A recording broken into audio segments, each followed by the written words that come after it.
Muy buenas noches, amados hermanos y hermanas. Bienvenidos a este su espacio, En paz me acostaré, producido por Ministros de la Palabra. Lunes, miércoles, viernes y domingo, 8 de la noche. Tenemos un compromiso con usted, con una hora de palabra. Damos gracias a Dios por el privilegio que nos da de dirigirnos a cada uno de ustedes por medio de las ondas radiales de su emisora Vino Nuevo Radio y también por medio de su perfil de Facebook Live, Ministros de la Palabra. Les saluda su hermano en Cristo, Marco Peña. Hoy es miércoles de cristianismo práctico. Cristianismo práctico, en un tema que hemos titulado La prosperidad a la luz de la Biblia. Hemos venido anunciando este mensaje desde hace días y vamos a desarrollarlo a partir de este momento, no sin antes elevar una palabra de oración al Señor. Una vez más nos presentamos delante de tu presencia, agradeciéndote la oportunidad de servirte. Gracias por todos los corazones que nos van a estar escuchando, que nos van a estar viendo, acerca de un tema tan trascendental, Señor, en la vida cristiana. Gracias. Pedimos al Espíritu Santo que nos guíe a toda verdad y que tu nombre sea glorificado en cada cosa que hagamos y que digamos en esta noche. En el nombre de Jesús. Amén. La prosperidad a la luz de la Biblia. Recuerde usted que ese mensaje va a estar quedando grabado a partir de las 9 de la noche en nuestro perfil de Facebook Live, el video y el bosquejo en PDF con todas las citas bíblicas y todos los comentarios estará quedando en nuestro blog. Entonces usted no necesita anotar nada, sino que nada más accesa a nuestra red y puede bajar el archivo en PDF y aparecerá todo lo que vamos a esgrimir a partir de este momento. Lo que requiero en esta noche es, hermano y hermana, su atención. Le ofrecemos el servicio del mensaje en formato de texto y también en video, por si usted quiere repasarlo o quiere compartirlo. ¿Qué dice la Biblia sobre la prosperidad?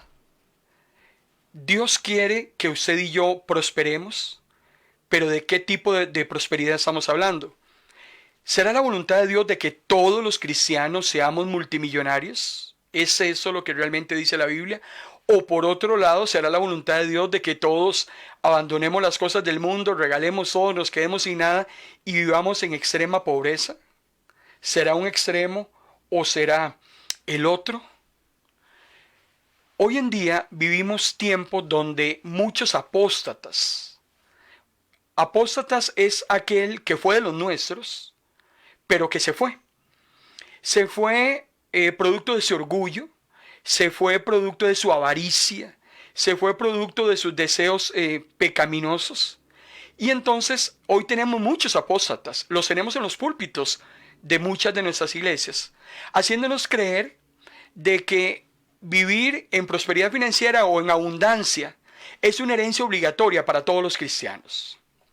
Y según ellos, la abundancia de riquezas materiales es una evidencia de que Dios está con nosotros o de que nosotros estamos con Él. Y se han tomado el rato para tomar algunos versículos de la Biblia aislados, porque ese es el problema, hermano y hermana, y lo hemos dicho aquí en incontables ocasiones. Cuando usted toma un versículo de la Biblia aislado y hace una doctrina de ese versículo, es muy peligroso. Por ejemplo, un versículo que yo le llamo garrote y que utiliza esa gente de la filosofía de la prosperidad o la mal llamada teología de la prosperidad, está en Malaquías capítulo 3, versículo 10. Un versículo que depende de cómo usted lo lea, depende de cómo usted lo enfoque, depende de cómo usted lo transmita. Así va a ser recibido, en ese caso, por el receptor. Dice Malaquías 3:10, traigan a mi templo sus diezmos y échelos en el cofre de las ofrendas. Así no les faltará alimento. Pónganme a prueba con esto, dice el Señor. Verán, dice, que abriré las ventanas del cielo y les enviaré abundantes lluvias. Dependiendo de cómo lo leamos, dependiendo de cómo yo lo transmite a los feligreses de la congregación, así va a ser recibido. Cuando yo hago el hincapié de que tienen que traerme y echar en los cofres de ofrenda de la iglesia, porque es una manera de que yo pruebe a Dios haciéndolo así. Y una vez que yo pruebe a Dios, le voy a obligar a que Él abra las ventanas de los cielos para que me den abundancia. Hermano y hermana, estamos entrando en terrenos muy peligrosos. Porque muchos tratan a Dios como si lo involucráramos como participante en un juego financiero de toma y daca. Un ejemplo claro. Yo tengo 100 colones en la bolsa y necesito 1000 colones. Me hacen falta 900 colones. Pero la teología de la prosperidad me dice a mí que si yo doy esos 100, voy a recibir los 1000. Entonces, el juego consiste en que yo voy a dar esos 100 colones, pero no lo voy a dar por nada. El juego de toma y daca consiste en que yo doy, pero yo tengo que ganar. Aunque yo tenga que soltar, yo tengo que ganar. Entonces, doy los 100 colones para que me den los 1000. No di los 100 colones porque me nacía, sino porque como tengo una necesidad mayor esos 100 colones, entonces los voy a dar. Pero tienen que devolverme entonces la cantidad que en apariencia estoy pactando. Entonces, lo que me obligan es a hacer una transacción o un intercambio con Dios. Y hermano y hermana, perdóneme, discúlpeme, pero nosotros, usted y yo con Dios, no pactamos nada. Aún más, si entendiéramos y comprendiéramos lo que es un pacto lo hace el vencedor con el vencido. Dios nos ha vencido. Él es el vencedor. Nosotros somos los vencidos.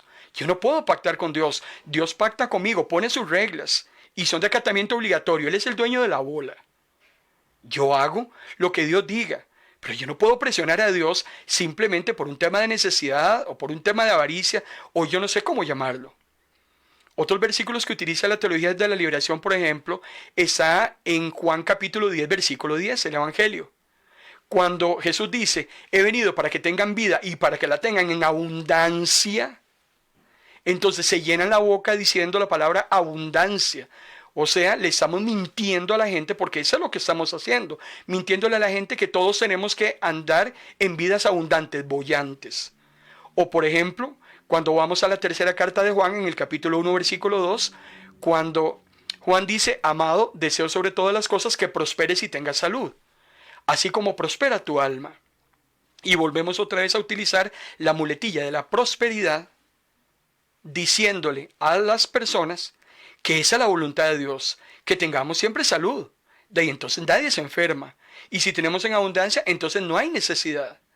Volvemos a repetir, es muy peligroso utilizar un texto fuera de contexto, porque se termina convirtiendo en pretexto.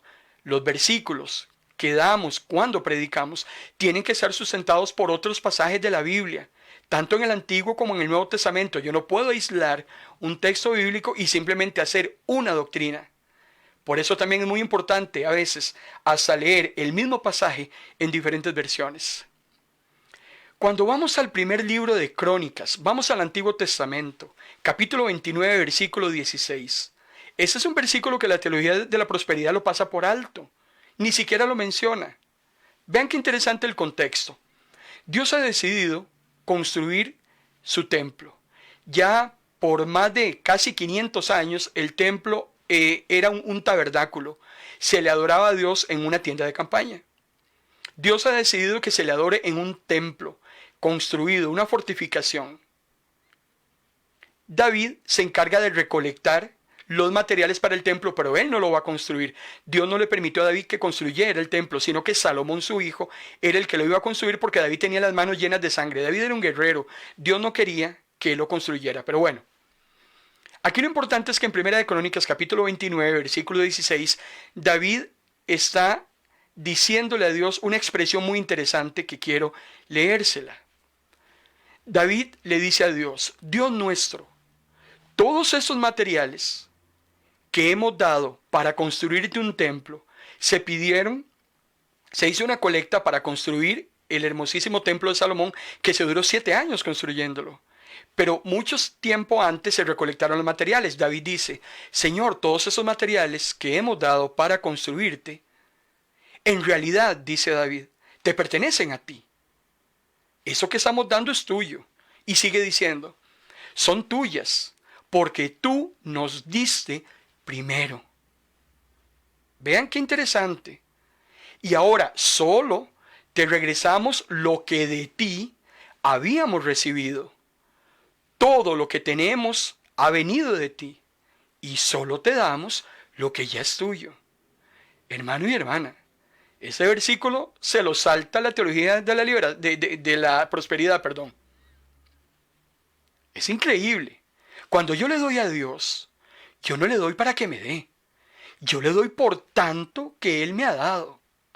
Son tantas sus bendiciones. Sus misericordias son nuevas cada mañana. El café de la mañana no es el mismo café de hace una semana. Todos los días el Señor me colma de bendiciones, de protección, de muchísimas cosas. Entonces yo en agradecimiento, en gratitud, yo le doy a Dios, pero nada que a mí me pertenezca. Yo no puedo decir que el salario de esa quincena yo me lo gané con el sudor de mi frente o del de enfrente. No, el Señor me dio las fuerzas, me dio la inteligencia para poder llevar a cabo la obra que permitió que me pagaran un salario. Pero hermano y hermana, todo le pertenece a Dios. Su casa, su vida, sus hijos, su trabajo, sus activos. Todo lo que usted tiene le pertenece a Dios. Lo que nosotros hacemos, y estoy 100% de acuerdo con David, todos esos materiales en realidad son tuyos. Usted nos dio primero. Y es que eso es lo que pasamos por alto. Y eso es lo que la prosperidad nos miente. Porque la prosperidad nos dice, den para que Dios les dé. Pero hermano y hermana, Dios le ha dado a usted antes para que de lo que Él le ha dado, usted le dé. Usted no genera nada por sí misma. Yo no produzco nada por mí mismo. Por eso es que me asusta, me preocupa que este tema de la prosperidad nos diga que nosotros tenemos que obligar a Dios, o sea, como que nosotros mandamos a Dios para que nos bendiga financieramente. Señor, yo te voy a dar 100 colones, pero vea, yo necesito 1000 el sábado. Vea lo que yo estoy haciendo. Le estoy dando lo único que tengo, pero no me deje en blanco. El sábado yo espero que usted me dé los 1000. Dar primero. ¿Quién dice que yo puedo comprometer a Dios para que Dios haga simplemente lo que a mí me dé la gana, como si yo tuviera un control remoto, y obligarlo a Él? Le doy porque Él me ha dado. No le doy para que me dé. Y algo muy importante que usted lo ve a través de toda la Biblia es que la iniciativa siempre viene de Dios. La iniciativa siempre viene de Dios. Hermano y hermana, al hombre no se le ocurre nada. Nosotros definitivamente somos como el teflón, nada se nos pega. Primera de Juan capítulo 4 versículo 10. Vean qué interesante lo que dice el apóstol. En eso consiste el amor verdadero. No en que nosotros hayamos amado a Dios, sino que Él nos amó primero a nosotros y envió a su Hijo como sacrificio para quitar nuestros pecados. Usted no ama a Dios porque usted tomó la iniciativa. Usted ama a Dios porque Dios primero le amó a usted. Yo estaba perdido en pecados. Yo no podía hacer nada por mí. No tenía cómo salvarme. Pero el Señor en su gran misericordia toma la iniciativa de enviar a su Hijo, porque Dios mismo dijo, si yo no lo arreglo, eso no lo arregla nadie. Entonces Dios toma la iniciativa, entrega a su Hijo para que usted y yo seamos salvos. ¿Quién toma la iniciativa? ¿Quién es el primero que hace las cosas? En la creación, el hombre aparece hasta el sexto día. ¿Por qué? Porque Dios toma la iniciativa de acondicionar el mundo de tal manera de que cuando el hombre aparezca, se den las condiciones mínimas y óptimas para que el hombre pueda habitar la tierra. Dios siempre será el que tome la iniciativa. Entonces, lo primero que tiene que quedarnos claro a usted y a mí es que Dios a usted y a mí, hermano y hermana, no nos debe nada. Dios a usted no le debe nada. Dios a mí no me debe nada. Jamás. Soy yo el que siempre estaré en deuda con el Señor. El problema más grande que tenía yo, Él me lo resolvió porque yo no podía. Soy yo el que quedo en deuda con Él. Y en gratitud a esa deuda, entonces yo me ofrezco mi vida en sacrificio, en servicio, para agradarle a Él. Le doy de tanto que Él me ha dado también para su obra. En eso yo sí estoy de acuerdo. Tenemos que apoyar las obras, las congregaciones en las que asistimos. Tenemos que ser fieles también para apoyar los proyectos, presupuestos y todo lo que conlleva las obras físicas y los diferentes programas de las iglesias. En esa parte yo estoy de acuerdo. Pero que yo o que alguien me predique de un púlpito de que debo dar o debo sembrar en tierra fértil para que Dios me dé, hermano y hermana, con todo respeto, lo que estoy haciendo es llenándole los bolsillos de dinero a un montón de charlatanes. Eso es lo que estoy haciendo. ¿Y qué es lo único que recibo?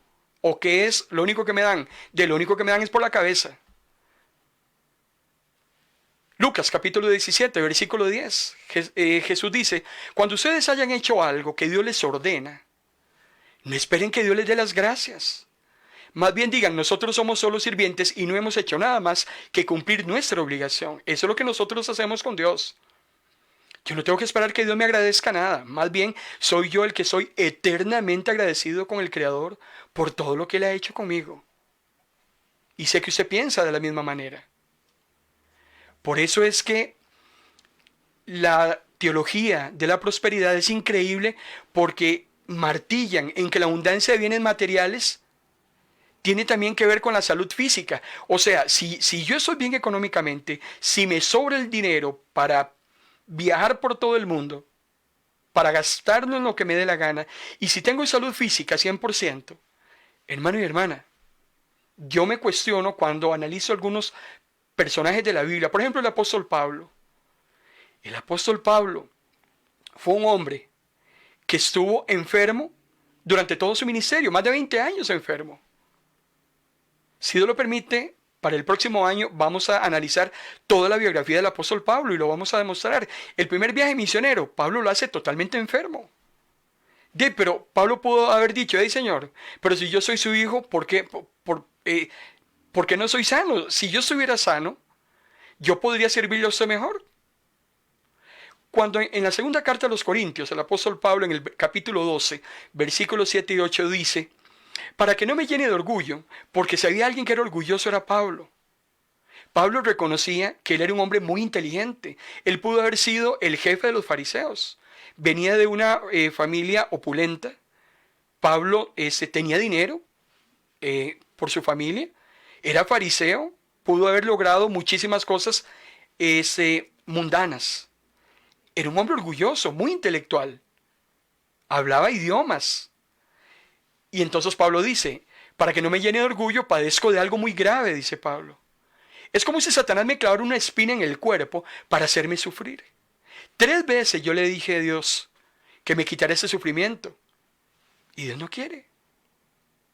Entonces, ¿dónde queda que parte de la prosperidad del cristiano, según esa teología, es estar en una salud 100%? Entonces los cristianos no se enferman. A los cristianos no les da COVID. Los cristianos no se mueren. ¿Cómo hacemos para sustentar entonces criterios de este tipo cuando yo veo a un apóstol que durante todo su ministerio lo sirvió enfermo? Ahora, contra la teología de la prosperidad, nosotros deberíamos utilizar lo que yo llamo la teología del contentamiento. Cuando Pablo dice en Filipenses capítulo 4, versículo 11 y 12, he aprendido, dice Pablo, porque hermano y hermana, esto se aprende. He aprendido a estar contento. He aprendido a estar satisfecho con lo que tengo. Y en cualquier situación en la que yo me encuentre.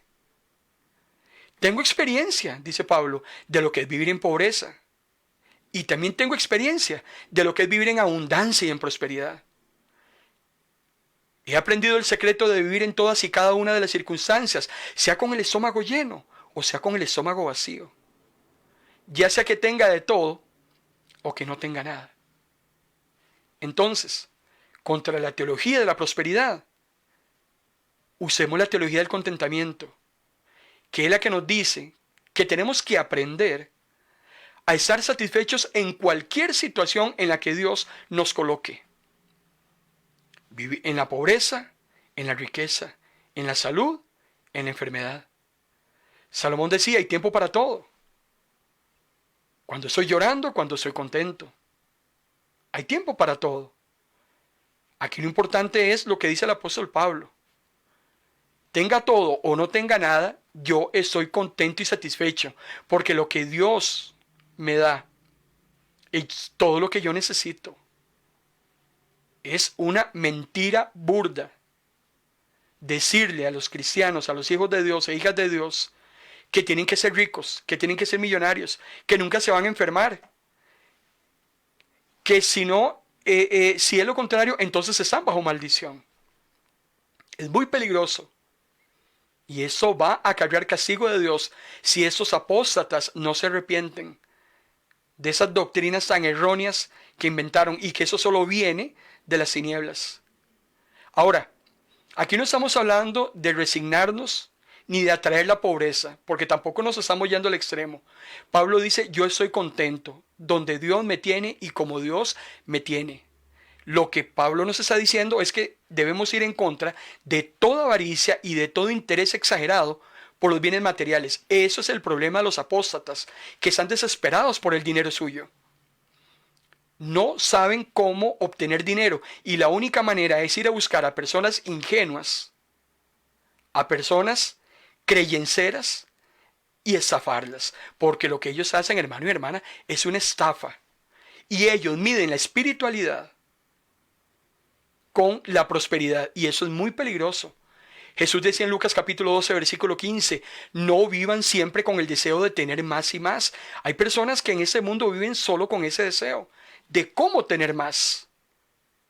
Iglesias que tienen 100 metros cuadrados de construcción y los pastores están desesperados por hacer parqueos de 2000 metros cuadrados. ¿Por qué parqueos más grandes? ¿Para qué?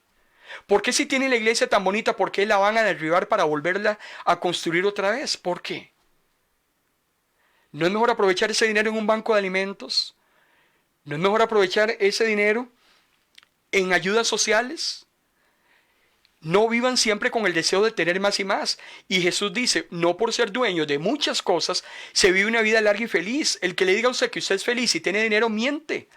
Conocemos muchísimas personas con dinero, con plata gorda, como decía un jefe que tuve, con plata gorda, que son los seres más infelices del mundo. El dinero no nos da la felicidad.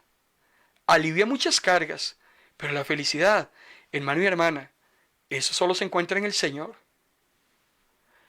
Y usted y yo tenemos que ser realistas, y ese es el problema de las mentiras, de la teología de la prosperidad, porque nos meten en un mundo irreal, en un mundo que yo no sé dónde queda. Pero cuando yo voy a mí la Biblia, que es la máxima norma de autoridad y a la que yo le creo, en Juan capítulo 16, versículo 33, la Biblia me dice, y lo está diciendo Jesús, es que no lo está diciendo Perico los Palotes. Jesús dice, en el mundo ustedes tendrán que sufrir muchas pruebas y muchas tristezas, y eso se trae abajo la teología de la prosperidad. Pero tengan valor, dice Jesús, yo he vencido a los poderes que gobiernan este mundo. ¿Dónde queda, hermano y hermana, cuando aquel hombre le dice a Jesús, Señor, ¿dónde vive? Yo te seguiré donde usted vaya.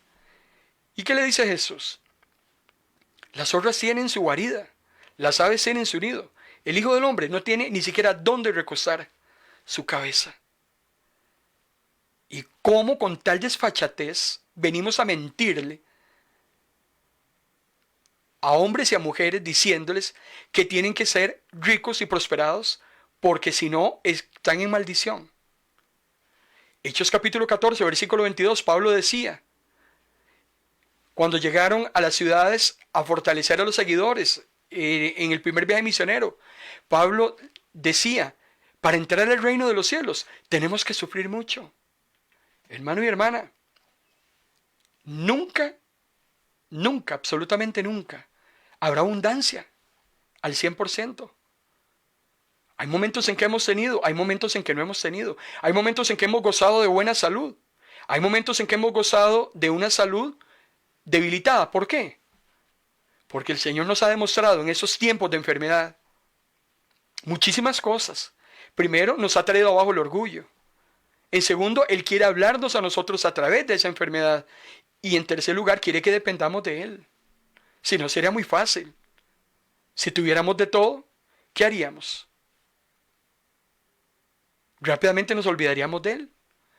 Dios permite momentos de estrechez en diversas áreas de nuestra vida para que usted y yo, hermano y hermana, crezcamos espiritualmente. Es que parte del crecimiento son esas estrecheces en las cuales Dios nos sumerge en ciertos lapsos de la vida, para que confiemos en Él, para que dependamos de su cuidado, para que sepamos que todo lo que tenemos se lo debemos a Él.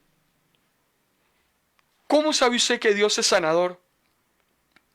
Si usted no se enfermara, si usted ha estado enfermo en días anteriores y ya hoy está sano, usted tiene que reconocer y dar testimonio que usted está sana porque Dios le sanó. Pero si usted no se enferma, ¿cómo va a saber que Dios es sanador? ¿Cómo vamos a testificar de la provisión divina si nunca nos ha hecho falta nada? Eso es mentira. Eso no es posible.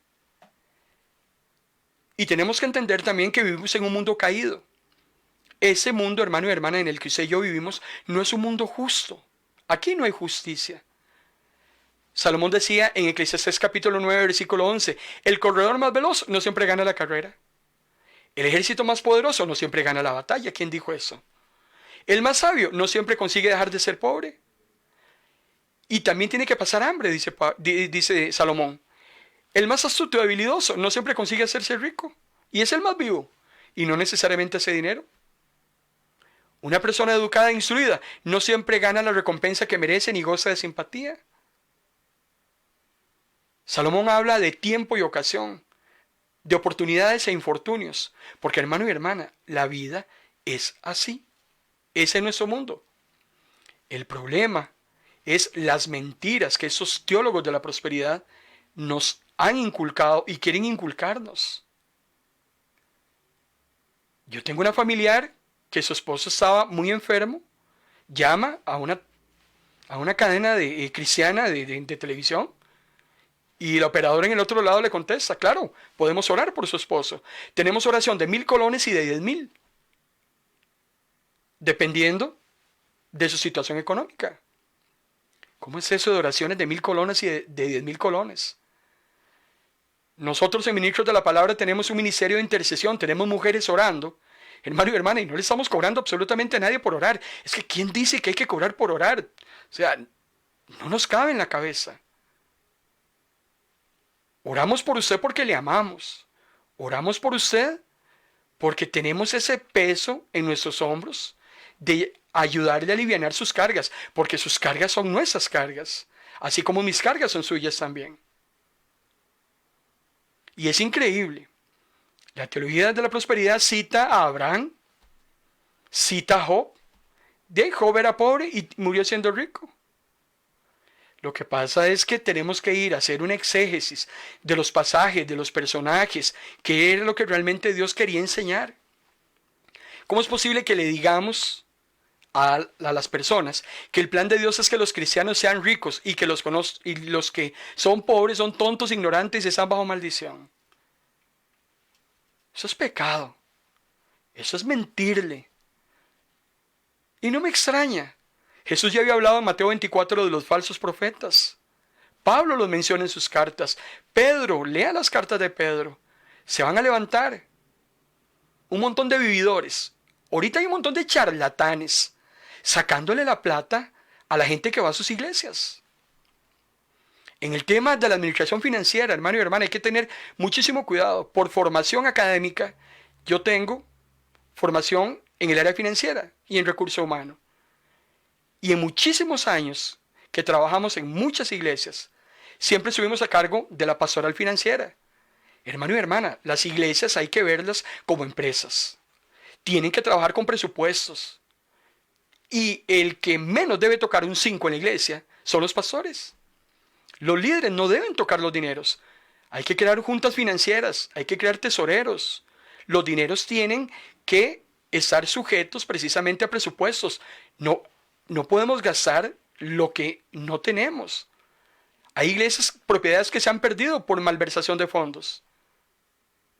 Hay que tener mucho cuidado. En las iglesias esa es una de las áreas. Pedro lo decía, no por ganancia deshonesta. Pablo lo decía también.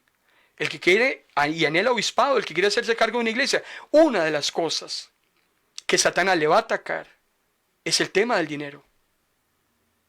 Y muchos hoy están atados y aprovechándose de las personas que asisten a las iglesias y les están sacando el dinero a manos llenas. Y se están burlando de esas personas, pero líbrelos Dios. Porque tarde o temprano, si no se arrepienten de ese pecado, tendrán que presentarse delante del Dios vivo. El reino de Dios, amado hermano y hermana, no tiene absolutamente nada que ver con posesiones materiales. Absolutamente nada. Primera de Corintios, capítulo 2, versículo 9. Dios ha preparado para los que lo aman cosas que nadie ha visto ni oído, ni siquiera ha pensado. Usted y yo somos seres inmortales, creados para vivir en un futuro eterno. Y ese futuro Dios lo ha planeado para usted y para mí. Y eso va muchísimo más allá, hermano y hermana, de lo que usted y yo podamos ver o podamos imaginar. Por eso es que nuestro enfoque tiene que estar en lo eterno. El apóstol Pablo en 2 de Corintios capítulo 4 versículo 18. Porque nosotros, dice Pablo, no nos preocupamos por lo que pasa en esta vida, que muy pronto va a acabar, hermano y hermana. Acumulamos y acumulamos y acumulamos. ¿Para qué? Para que otro lo desperdicie. Nosotros no nos concentramos en esto que pronto se va a acabar, dice Pablo. Al contrario, nos preocupamos por lo que nos va a pasar en la vida que tendremos después de esta. Ahí sí tenemos que preocuparnos, no en esta vida. Porque lo que hagamos en esta vida va a determinar nuestro destino eterno, recuérdelo muy bien. Lo que yo haya hecho bien o haya hecho mal, determinará cuál será mi destino. Pablo dice, ahora no sabemos cómo será esa vida. Lo que sí sabemos es que para los hijos de Dios será una vida eterna. Hermano y hermana, tenemos que tener muchísimo cuidado. Hoy más que nunca, si hay algo que pedirle a Dios es discernimiento de espíritu. Tenemos que pedirle a Dios mucho discernimiento de espíritu. Yo no sé qué le pide usted a Dios todos los días, pero algo que hay que pedirle a Dios es pesar esos espíritus, de ese que predica, de ese que enseña, de ese que coge una Biblia y empieza a vociferar. ¿Es de Dios o no es de Dios? Hacer como los hermanos de Berea. Todo hay que pesarlo contra la Biblia. El problema es que muchos se lo tragan porque lo dice el pastor.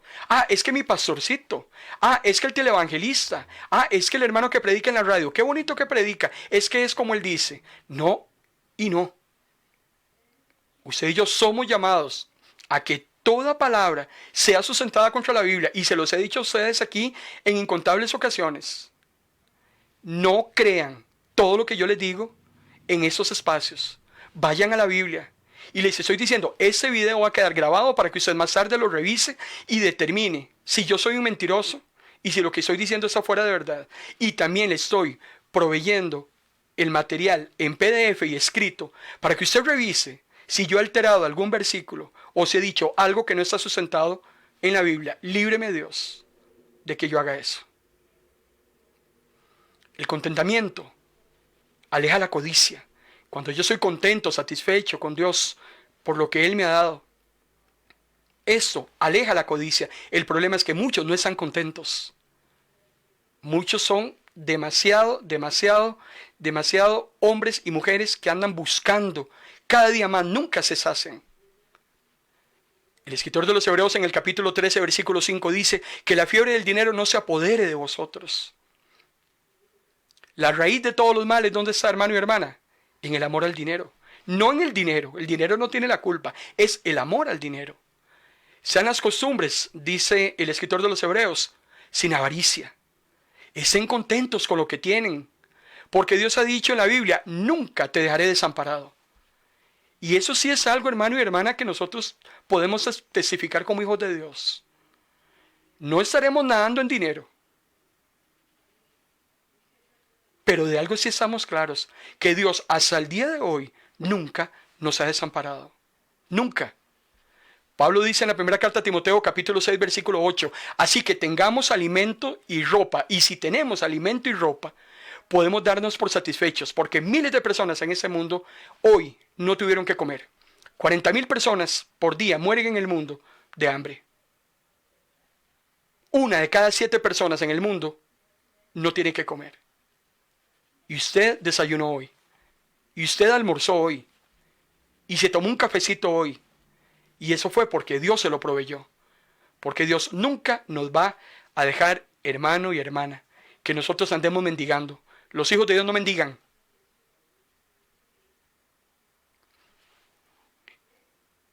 Hay un peligro enorme que aparece también a lo largo de la Biblia.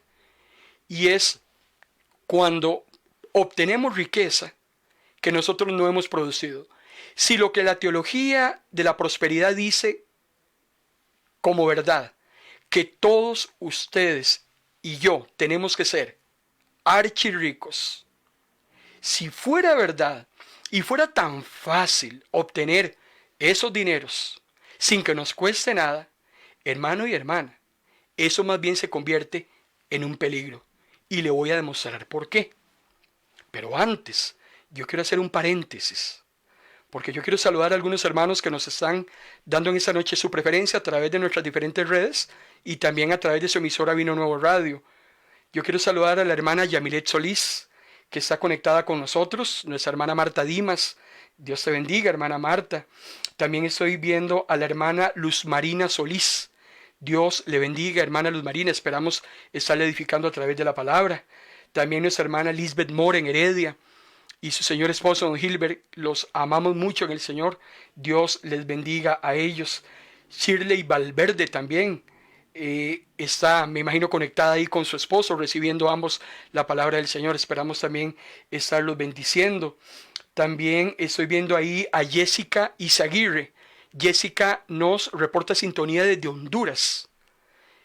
Ella y su esposo Merlín son un matrimonio muy precioso que siempre han estado apoyándonos, y hasta Honduras le enviamos nuestro saludo.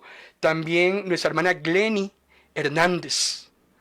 Hermana Glenny, Dios te bendiga. Glenny también radica en Honduras. Gracias a Dios tenemos hermanos en Honduras, en los Estados Unidos. Tenemos hermanos en Nicaragua que también nos hacen su reporte de sintonía. También nuestro hermano David Mauricio Brenes Bonilla. Dios te bendiga, David. Guardo hermosos recuerdos compartidos contigo. Y nuestro hermano David interesantemente nos está diciendo, y voy a leerlo textualmente porque creo que es muy importante. David me dice: hermano Marco, tampoco se cobra por ir a ministrar la música. Hoy en día muchos aprovechan y creen que eso es un trabajo. David, déjeme decirle algo. Yo estoy de acuerdo con usted. Si usted me invita a predicar, nunca le voy a recibir un 5 partido por la mitad. He ido a predicar a muchísimas iglesias a lo largo y ancho de este país, y lo digo como testimonio. Nunca he recibido un 5 absolutamente de nadie, porque hay iglesias que tienen muchísima necesidad, y lo que Dios nos da a nosotros de gracia, David, y en eso yo coincido con vos. David es un cantante. David ha producido su propia música. Dios le ha bendecido mucho en el ministerio de la música, y sé que Dios le va a prosperar muchísimo más. Pero yo estoy de acuerdo con David. No se cobra por cantar. No se cobra por predicar. Porque lo que de gracia recibimos, de gracia damos. ¿Quiere que vayamos a predicar a su iglesia? Usted nada más tiene que invitarnos. ¿Quiere que David? Si quiere, David canta y yo le predico. Aún más, David, podemos hacer así una mancuerna. Pero es que el Señor, hermano y hermana, nos ha dado tanto, tanto, tanto, que de lo tanto que Él nos ha dado, nosotros tenemos la obligación, la responsabilidad de retribuir. Dios te bendiga, David, porque yo pienso exactamente igual que vos. Nuestra hermana Cinia López, Dios te bendiga, hermana Cinia. Gracias por estar con nosotros. También nuestra hermana Gretchen Fuertes nos reporta sintonía desde Nicaragua. Gretchen, Dios te bendiga. También nuestra hermana Victorina Osorto nos escribe desde Honduras. Hermana Victorina, Dios te bendiga. Xochitl Amador está en Atenas. Nuestra hermana Lidia Paulina Castro. Nuestra hermana Teresa Jiménez, María Antonieta Alfaro. Gracias, hermanas. Nuestro hermano Iván García, nuestra hermana Carmen Dimas. Gracias, hermanos, porque ustedes han escogido la mejor parte. Esperamos que el tiempo que usted ha invertido en esta noche, en este espacio, le sea devuelto con réditos, porque lo que transmitimos es la palabra del Señor para su edificación y para su reflexión. Gracias a cada uno por apoyar ese ministerio. ¿Qué necesito de usted? Le voy a decir en esta noche lo que yo necesito de usted. Yo no necesito su dinero. Aún más, conmigo no se preocupe. Nunca le voy a pedir nada. Pero sí necesito de usted sus oraciones. Ore por mí. Yo soy un necesitado de oración. Ore por nuestro ministerio. Ese ministerio está creciendo día a día. Tenemos proyectos. Una iglesia sin paredes. El Señor ha puesto en nuestro corazón trabajar. Hay muchos hermanos en diferentes países. Ore por nosotros. Eso sí se lo pido encarecidamente. Cuando obtenemos riqueza que no hemos producido, es muy peligroso. Y le voy a decir por qué. En Deuteronomio capítulo 8, versículo 12 al 14, Moisés le dice al pueblo: siempre existe el peligro, dice Moisés, de que cuando te hayas saciado y hayas prosperado y hayas edificado casas hermosas y cuando tu ganado y tus rebaños se hayan engrandecido y tu oro y tu plata se hayan multiplicado, hay un peligro, dice Moisés, y es que caigas en el orgullo y te olvides del Señor, que Él fue el que te sacó de la tierra de esclavitud de Egipto. Por eso ten mucho cuidado y no te olvides del Señor tu Dios. Ese es el peligro. ¿Cómo es posible que una teología me venga a decir a mí en esta noche que yo tengo que recibir de todo de parte de Dios? Que no me tiene que hacer falta nada. Hermano y hermana, cuando a mí no me hace falta nada, mucho menos me hace falta Dios. Mentira. En los momentos en que más hemos tenido es cuando más me he olvidado de Dios. Cuando has caído enfermo, ¿qué es lo primero que haces? No puedes curarte a ti mismo. ¿Qué es lo que haces? Levantas tu mirada al cielo y vas y buscas a aquel de quien dependes. Cuando estás en necesidad económica, vas y le pides a aquel que provee lo que necesitas y aprendes a depender de él. Pero cuando tienes de todo, tampoco te sobra el orgullo. Y muy peligrosamente te olvidas de Dios. Por eso es que la riqueza nunca será proporcional a la espiritualidad. Cuando vemos la iglesia de la Odisea, en Apocalipsis capítulo 3 versículo 17, la Odisea era una iglesia rica. Y vean lo que Jesús le está diciendo a esa iglesia. Ustedes dicen en la Odisea que son ricos. Yo tengo todo lo que deseo, yo no necesito nada. Pero usted no se da cuenta, la Odisea, de que usted es un infeliz, un miserable, un pobre, un ciego y un desnudo. Era una iglesia rica y a la misma vez era una iglesia miserable. Pero cuando Jesús le habla a la iglesia de Esmirna, en el mensaje de las 7 iglesias, en el capítulo 2, versículo 9, Jesús le dice: estoy al tanto de lo que has sufrido, le dice Jesús a esa iglesia. Una iglesia muy pobre, que no tenía las bendiciones ni la riqueza de la Odisea, pero que ante los ojos de Dios era una iglesia rica, porque Jesús le dice: yo sé lo que has sufrido por el Señor y conozco tu pobreza, pero aún así, aunque sufras y aunque seas pobre, Jesús le dice: eres rico y eres rica. Y eso, hermano y hermana, solo se puede discernir de una manera espiritual. Tampoco, y lo aclaro en esta noche, tampoco estamos predicando el evangelio de la pobreza. O sea, usted tiene que hacerse pobre, tiene que ser un miserable, tiene que andar con harapos. La Biblia no dice eso. Ni me dice que tengo que estar boyante, que no me falte nada. Y tampoco me dice, por el otro lado, que tenga que estar viviendo una vida de miserableza. Eso no es así. Y en cuanto a ricos y pobres, hermano y hermana, en cuanto a ricos y pobres, siempre han existido en la Biblia. En la historia de la humanidad siempre han habido ricos y pobres. Es que yo no sé por qué le mentimos a la gente diciéndole que los hijos e hijas de Dios tienen que ser ricos. En Proverbios capítulo 22, versículo 2, Salomón dice: los ricos y pobres tienen esto en común: el Señor es el hacedor de todos. ¿Qué nos está diciendo el escritor de los Proverbios? Que como hay ricos hay pobres, como hay pobres hay ricos. ¿Quién dice que solo hay ricos? ¿O quién dice que solo hay pobres? La Biblia no condena la riqueza, yo no estoy condenando la riqueza. Ni tampoco la Biblia defiende la pobreza como el camino hacia la rectitud, porque tampoco ser pobre nos lleva al cielo. Ni ser rico ni ser pobre nos lleva al cielo. El problema no es ser rico o ser pobre. El problema es la actitud del corazón hacia el dinero. Ese es el problema. Hoy en día, los que predican la teología de la prosperidad, usted lo tiene que tener más rápido, lo tiene que tener más grande, lo tiene que tener más nuevo, usted tiene que tener lo mejor. Pablo decía en 1 Timoteo capítulo 6, versículos 9 y 10, los que quieren enriquecerse caen en la tentación y se vuelven esclavos de sus muchos deseos. Esos afanes insensatos y dañinos hunden a la gente en la ruina y en la destrucción, dice Pablo, porque el amor al dinero es la raíz de toda la clase de males. Por codiciarlo, muchos se han desviado de la fe y se han causado muchísimos sinsabores. Por eso es muy peligroso andar haciendo ese tipo de aseveraciones y predicaciones y mentiras. Entonces, le decimos que ser pobre es una maldición. Si no tiene, esa maldición. Y por el otro lado, y si tiene, también esa maldición. Ya hemos demostrado, en el antiguo Israel no todos eran ricos. Había gente pobre, aún más, habían leyes precisas. De las más de 630 leyes que usted encuentra en el Pentateuco, habían leyes precisas de protección a los pobres. A Israel se le había dicho que tenía que cuidar al pobre ciudadano israelita y también tenía que cuidar al pobre extranjero. No podían existir desvalidos en la nación de Israel. ¿Por qué? Porque siempre han habido pobres. Y a los pobres hay que ayudarlos.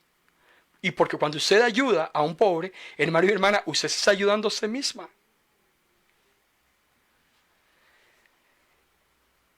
Habiendo dicho todo esto, podríamos definir, según la Biblia, que prosperidad es tener una provisión constante. Eso es prosperidad para los hijos de Dios. Que nunca nos falte nada. Que en ese viaje de la vida para todas nuestras necesidades, siempre Dios supla. El apóstol Pablo dice en Filipenses capítulo 4, versículo 19, mi Dios les dará lo que ustedes necesiten, lo que necesiten. Lucas capítulo 11, versículo 3, la oración modelo. El pan nuestro de cada día, dánoslo hoy. Yo no le estoy pidiendo el pan de mañana, el pan de hoy. Mañana será mañana. Me gusta mucho el escritor de los Proverbios en el capítulo 30, versículo 7, cuando ora a Dios y le dice, no me des pobreza ni riqueza. Vean qué interesante. La oración va sobre los extremos. No me des miserableza, ni tampoco me des una sobreabundancia. Dame a comer mi porción de pan. No sea que me sacie y te niegue, y diga quién es el Señor. Declaro, como tengo de todo, entonces no lo necesito. Eso es lo que muchos hombres y mujeres están haciendo allá afuera. Tienen de todo, entonces Dios no es necesario. Pero también dice, y tampoco hagas que sea menesteroso y robe, y que profane el nombre de mi Dios. Ni un extremo, ni el otro extremo. Señor, dame mi porción de pan. El Salmo 37, versículo 25. Y en esos 53 años de vida que el Señor nos ha permitido, hermano y hermana, yo puedo dar testimonio, como sé que usted también da testimonio. Salmo 37, 25. Fui joven y ahora soy viejo, dice el salmista. Y en todos mis años, y yo doy fe, jamás, dice el salmista, vi a un justo en la miseria. Nunca. Y tampoco he visto a los hijos de los justos pasar hambre. Eso no sucede. Y en eso sí tenemos que ser claros y vehementes. Porque nunca un justo o su hijo anda mendigando. Nunca. El Señor siempre ha provisto lo que usted y yo necesitamos. Porque todo lo que usted y yo recibimos, hermano y hermana, como hijos e hijas de Dios, viene de lo alto. Santiago capítulo 1, versículo 17. Toda buena dádiva viene de lo alto, del Padre de las luces. Nunca un hijo e hija de Dios mendiga. Jamás. Es increíble cómo le estamos mintiendo nosotros a la gente hoy en día. Deme para que le dé, para que Dios le dé. Eso no es verdad. Más bien, nosotros deberíamos, hermano y hermana, hacer un análisis con este tema de la teología de la prosperidad, eliminarla de nuestras vidas y entender, como lo estamos viendo, que es verdaderamente bíblico ese asunto de la prosperidad, porque la prosperidad también requiere trabajo arduo. Hermano y hermana, ¿quién dice que la prosperidad es gratis? Cuando dice Génesis capítulo 2, versículo 15, tomó Jehová Dios al hombre, lo puso en el huerto del Edén para que lo labrara y lo guardase. Adán tenía de todo, pero también le dio instrucciones, tenía que velar por el mantenimiento de eso que Dios le había dado. ¿Qué le parece en esos últimos minutos que me quedan si cambiáramos el chip de la prosperidad y más bien nos enfocáramos en los demás para ayudarles a que ellos sean prósperos? ¿Qué pasaría si por un momento elimino mi orgullo o esa falsa idea de que yo tengo que ser 100% próspero y me enfoco en ayudar para que la prosperidad llegue a otros? Como el ejemplo de Cristo. Mateo capítulo 20, versículo 28. Así como el Hijo del Hombre, dice el mismo Jesús, el Hijo del Hombre no vino para ser servido. El Hijo del Hombre vino para servir y para dar su vida en rescate de muchos. El dueño de todo vino a servirlo a usted. ¿Por qué no procuramos nosotros que la prosperidad, en vez de ser para nosotros, por qué no procuramos que otros sean prósperos? A través de sus ministerios, sus carismas, esas habilidades que Dios le ha dado, usted puede ayudar a otras personas a prosperar. La mejor manera, hermano y hermana, de eliminar cualquier actitud de avaricia o de egoísmo está en el servicio. Si usted se encuentra luchando contra esos deseos pecaminosos, de esa falsa prosperidad incitada por esos apóstatas, creo que es muy importante que cambiemos totalmente, que hagamos un giro de 180 grados y que nos comprometamos a empezar a servir a los demás.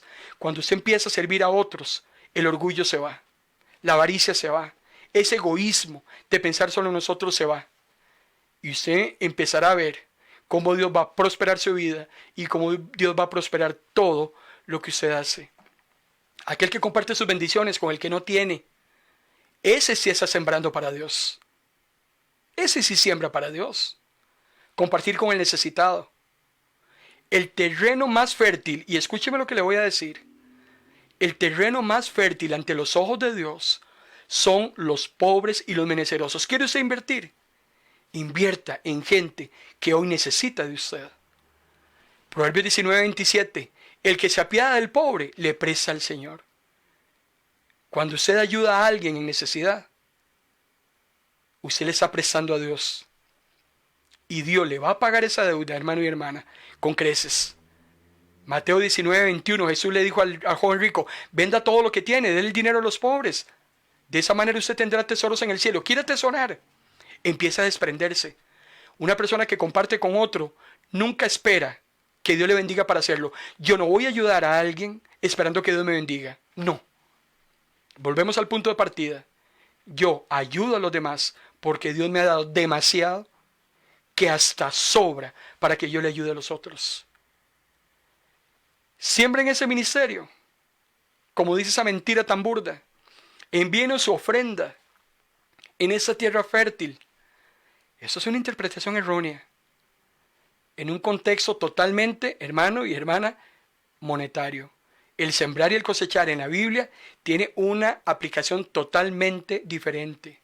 Si usted quiere ser próspero, no le va a caer nada del cielo así nomás, como en una transacción. Jamás. ¿Quiere ser próspero? Requiere fe, requiere contentamiento, requiere dedicación. ¿Quiere ser próspero? Ayuda al prójimo. ¿Quiere ser próspero? Busca las cosas del reino. Y tiene que trabajar bastante duro. No se deje embaucar con esa mentira que dice, denos para que le dé. Denos para que Dios le dé. Siempre con nosotros. Hermano y hermana, en guerra avisada no muere soldado. Que Dios nos ayude. Y que ayude también ese montón de mentirosos, farsantes, charlatanes, y que ellos puedan tener un momento de lucidez y arrepentirse de ese gran pecado que están cometiendo, y que el Señor también muestre su misericordia sobre ellos. Padre, gracias por esta noche, Señor, en el nombre de Jesús. Gracias por tu palabra, porque nos has enseñado, Señor, lo que es la prosperidad a la luz de la Biblia. Estar contentos, satisfechos, con una actitud de agradecimiento contigo por todo lo que has hecho en nuestras vidas. Que yo siempre esté alegre, contento, y que lo que te doy a ti no es esperando que me den nada, es porque me has dado tanto, Señor. Me has dado la vida, la salud, la familia, el trabajo, todo lo que has hecho en mí. Y de lo mucho que tú me das, entonces yo, Señor, te devuelvo. Gracias. Gracias por esta palabra, Señor, por todos los hermanos, Señor, que nos han estado brindando su sintonía en esta noche. Bendícelos. Bendice sus familias, sus alacenas, sus finanzas, sus trabajos, sus anhelos, Señor. Sé con cada uno de ellos, conforme a su corazón. En el nombre de Jesús. Amén. Les recuerdo, hermano y hermana, antes de que se vaya a acostar, el próximo viernes, si Dios lo permite, hemos preparado un tema muy hermoso, viernes 8 de la noche, cómo acostarse y dormir tranquilos. Hay personas que se van a la cama y no pueden dormir.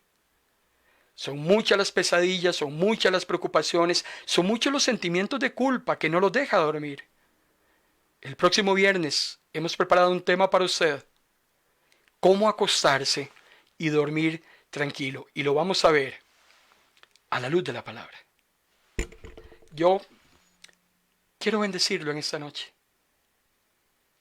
Bendecir su familia, bendecir sus finanzas, su trabajo, su ministerio, como el de nuestro hermano David. Que Dios los bendiga, que Dios los prospere de la manera en que Él sabe hacerlo, que nos dé el contentamiento. Que el Señor bendiga todo lo que usted haga y que usted sea de bendición también para otros. Ese es mi anhelo y esa es mi oración. En el nombre del Padre, en el nombre del Hijo y en el nombre del Espíritu Santo. Buenas noches.